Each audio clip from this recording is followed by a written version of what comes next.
So guys, let's take a look at what we are going to be expecting for the day on our EURJPY. So first thing first, those of you that are yet to subscribe, make sure you click on the subscribe button, make sure you like and share, make sure you make your comments, and also make sure you follow the Telegram channel so that once we drop 1 or 2 updates, you will not miss out on any single updates. You will find the link to the Telegram in the comment section. So let's start with our trend right here. First, you have to know what your trend is. Second, you have to trade with a trend. So these are the two basic rules of trading. If you have to zoom it out, you will see that our overall trend on EURJPY is an uptrend move. It is very clear that we are in an uptrend move. This is our overall trend on EURJPY. We are very much in an uptrend move. Now let's zoom it out right here, guys. Let's make use of our current trend.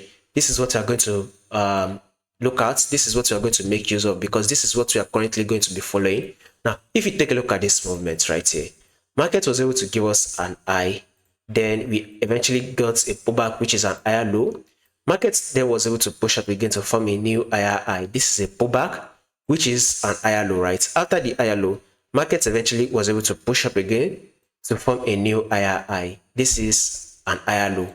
So with this higher low right here, guys, we will be expecting market to push up to form a new higher high. So in the long run, we will be expecting EURJPY to give us that bullish move. So now, if you are not yet in the buy, now is actually the right time and possibly the best time to actually hop in for the buy on EURJPY. So we would want to be hopping in for the buy on our EURJPY. So you would want to be going in for the buy right on your EURJPY. So now let's drop down to our 4-hour time frame right here. So we should expect a rejection from this zone and market to eventually reject and bounce up. So bullish move for the day is what we should be expecting. If there will be any changes to this prediction, I'll make sure I do the updates and let you guys know. So make sure you subscribe in order for you not to miss out on the updates, like and share, and also make your comments.